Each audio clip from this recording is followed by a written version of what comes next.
That rainy morning, Lucas Andrade, 35 years old, entered the luxurious building of the Verona Group, disguised in simple clothes and boots covered in dust. The mirrored elevator reflected a man who looked like an ordinary worker, but behind the unshaven face and tired gaze hid the true owner of this company. He watched as employees hurried past. Many of them didn't even look at the person mopping the floor. The week before, Lucas had made a decision. He would walk among his own employees without revealing his identity to find out who truly valued people and who respected only power. As he walked through the corridors, a cold voice interrupted him. "Hey, you," said a woman in high heels with a haughty look and expensive perfume. It was Bianca Montero, the new administrative manager, known for her elegance and arrogance. "This floor is closed. Cleaning is on the first floor." "I just came to deliver a document," he replied calmly. "Then return to your sector, and don't you dare dirty the floors that executives walk on."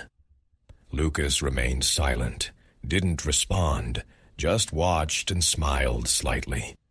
Bianca had no idea that this simple employee was the person who signed her paycheck. 40 seconds of story. If this story has already captivated you, subscribe to the channel and turn on notifications. Every week, new stories that touch and transform. The entire corridor stopped to watch the scene. Bianca crossed her arms impatiently while Lucas remained silent, holding an old folder with papers. "Come on, hurry up," she said scornfully. "Or do you want me to call security?" Some employees laughed quietly. Lucas only replied in a calm voice, "No need, I'm leaving." But before leaving, he accidentally dropped a piece of paper with the signature, "Lucas Andrade, Board of Directors." Bianca didn't notice. She turned to her colleagues and commented loudly, "This is why this country isn't moving forward. People who don't know their place." Lucas slowly walked to the elevator. Each step echoed like a bitter memory. Inside him, rage simmered, but there was something deeper. Disappointment. He had created this company, believing in human values, and now he saw how pride was taking over those who were supposed to represent respect. Hours later, back in his penthouse, Lucas looked out at the city from the window and thought, "Money can give power, but it will never give character." The next morning, he sent a secret letter to the board of directors, ordering a quiet investigation of the administrative department. He wanted to know who truly deserved to be here, but before that, he planned something personal. To remain undercover a little longer. He wanted to look into Bianca's eyes and see how far the arrogance of someone who doesn't see the value in others would go, and what lay ahead. This would change both their lives forever. The next morning, Lucas arrived at the company early, dressed in the same simple uniform, with a toolbox in his hands.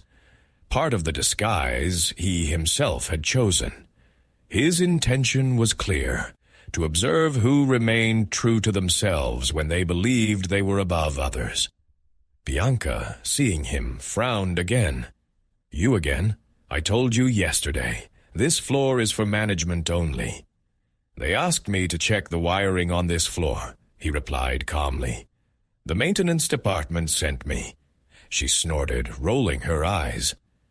"Fine, but hurry up. I don't want an employee dirtying the imported carpet." While Lucas worked silently, he heard laughter and comments from her colleagues. "That woman treats even the air with superiority. They say she only respects those with a title."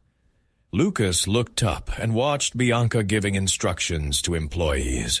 Her voice was authoritarian and cold, but something caught his attention. Behind the arrogance hid fatigue, perhaps even pain.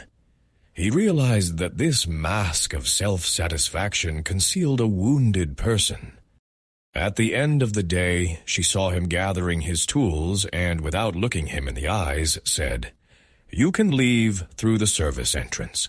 Maintenance staff don't use the same elevator as management." Lucas took a deep breath. "Of course, ma'am." And before leaving, he muttered, "One day you will understand that those who look down on others risk falling harder." She laughed, not understanding, but didn't know that the employee she had just sent through the service entrance was the owner of the building himself. After that day, Lucas couldn't get Bianca out of his head. Not out of pride or hatred, but out of curiosity. There was something about this woman he didn't understand. Why would someone so young and talented hide behind such coldness? That night, he asked his trusted assistant, Gustav, to quietly investigate her past. Hours later, the report came.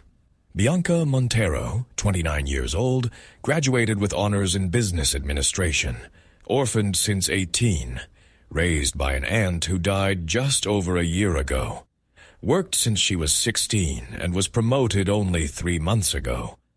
But what surprised him most was the financial history. She was supporting a younger brother with a visual impairment and was up to her ears in debt, trying to pay for his treatment. Lucas closed the file and sighed. "So, that's it," he murmured. "Pride is the armor of those who have been wounded too many times." The next day, he returned to the company, determined to observe Bianca with different eyes. During a coffee break, he saw her reprimanding an employee for a minimal mistake. But soon after, she quietly offered that same employee a coffee and whispered, "Don't tell anyone." Lucas smiled. There was a contradiction there, hardened, but not an empty heart. And in that moment, he decided he would not judge her. He would test her and help her. But his plan would go in a direction Lucas himself had not foreseen. That night, Lucas devised his plan. It would not be revenge. It would be a revelation. He wanted to understand if Bianca only respected power, or if there was still a woman inside her who had once fought for everything with dignity. The next day, he sent an anonymous message to the entire team. Management would conduct a surprise inspection. All employees without exception would be observed for ethics, respect, and behavior. The commotion started early. Bianca, tense, decided to double down on strictness with the team. "I want everything to be flawless today," she shouted in the morning. "No delays, no mistakes." Lucas, again disguised as a maintenance employee, watched everything from a distance. During work, an intern dropped a tray of hot coffee, which spilled on the floor and onto her trousers. Bianca turned in a rage. "You're a complete loser. You can't even hold something right in front of you." The embarrassed guy began to stammer. "I'm sorry, ma'am." Before she could continue, Lucas intervened. "He burned himself. Look at his hand." Bianca stopped for a moment, surprised by his calm tone. She looked at the guy's red hand and, for the first time, seemed to hesitate. She took a deep breath and said in a softer tone, "Go take care of that at the infirmary." The intern thanked her and left. Lucas approached, wiping the floor. "Sometimes we shout to hide fear," he said, looking at her. "Fear of what?" asked Bianca. "Of looking weak." She averted her gaze, feeling uncomfortable, and for the first time, she had no answer. The following days brought something new for Bianca. Without understanding why, she began to notice this simple man who was always nearby, discreet, polite, and observant. He spoke little, but his words, when they came, seemed to hit the mark. One afternoon, the elevator got stuck between floors. Bianca and Lucas were trapped together. Silence lasted for several minutes until she, impatient, complained. "These things only happen when I most need to get out. He chuckled slightly. Sometimes life stops the elevator just so we learn to breathe. She looked at him, surprised. You talk as if you know a lot about life. I've seen many people, rich in money and poor in soul. And what are you rich in? She asked ironically. Lucas smiled. Experience, and no one can take that from me. The elevator started working again, but Bianca emerged different. For the first time, she looked at him with respect. In the days that followed, she began to change small habits. She said, "Please." She thanked and even praised the team. Lucas noticed everything and smiled inwardly. But along with this change, something else was born. Bianca began to find reasons to meet him in the corridors, and each meeting was a silent exchange of glances that spoke more than words. She didn't know who he was, but something inside her said this man was hiding a secret, and she was right. What would follow would reveal much more than just a secret. Time passed, and something incredible happened. Bianca began to trust Lucas. She didn't know why, but near him she felt a calm she hadn't felt with anyone in a long time. He didn't flatter her, wasn't afraid of her. He just listened. One rainy day, they were alone in the cafeteria. She, tired, put her face in her hands. You know when it seems like everything is going wrong, even when you're trying to do the right thing? She asked. I know, he replied with an understanding look. Sometimes we harden ourselves so we don't break. She smiled slightly. I grew up fighting alone. I learned that if I show weakness, the world will swallow me. And in the end, you lost the most important thing, he finished. Respect for others. She cried in silence. Lucas came closer and placed a piece of paper on the table. Here is your dismissal, he said calmly, but read it to the end before you answer me. Bianca, trembling, opened the envelope. It read, You are fired from your position as manager, but hired as my personal assistant. If you want to learn what true leadership is. She looked at him in surprise. You're giving me a second chance? No, he answered with a slight smile. I'm giving a second chance to both of us.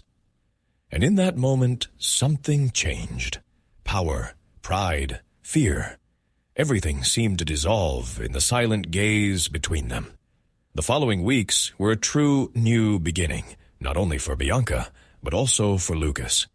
She now worked alongside him, learning from every gesture, every decision. But the deepest learning was not in numbers, but in humanity.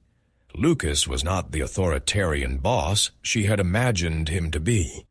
He treated everyone with respect, knew employees' names, asked about their families. Bianca watched with admiration. Gradually, her pride gave way to genuine admiration. One afternoon, after a long meeting, she found him sitting in the company cafeteria, drinking simple coffee from a disposable cup. I thought millionaires drank coffee from crystal cups, she joked timidly. Lucas laughed. The taste is the same, only the ego changes. Bianca sat next to him. I wanted to thank you for not sending me away.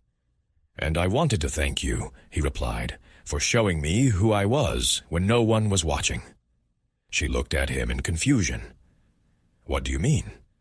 I was hiding under the disguise of a poor man to test others. But in the end, it was you who showed me that I was still judging too much. The silence that followed was different. Love is born when humility makes room for truth. 2 years passed. The Verona Group grew like never before, but something even greater blossomed within: humanity. Lucas and Bianca, now partners and co-owners, turned the company into a symbol of respect and empathy. Every employee was treated as part of the family, and everyone knew that this success was born from a story no one forgot. On one special night, the company was celebrating its anniversary. The hall was full of people, and Lucas went on stage with Bianca. 2 years ago, he began, I walked these corridors in disguise, trying to see who people really were. He looked at Bianca, smiling. And in the end, I was seen by someone who taught me the value of humility and forgiveness. She smiled back, touched. And I learned that power without empathy is empty, that respect is worth more than any position. The audience stood up and applauded. Lucas then looked into her eyes and added, Life has shown me the true luxury is not what money buys, but what the heart feels. They hugged amidst applause and camera flashes, and in that moment, everything made sense. The man who had been humiliated and the woman who had judged him were now walking side by side, not as boss and employee, but as equals. Later, Bianca whispered, I never imagined that the person I despised would be the one to teach me how to love. He smiled. And I never imagined that the woman who humiliated me would be the one to save me. Outside the building's sign shone under the city sky, Verona Group, where respect is the true wealth, and the narrator's voice concludes the story. Sometimes God masks angels in simple people, just to reveal who we truly are. If this story touched your heart, subscribe right now to the channel and share it with someone who needs a reminder. Humility is still the greatest sign of greatness.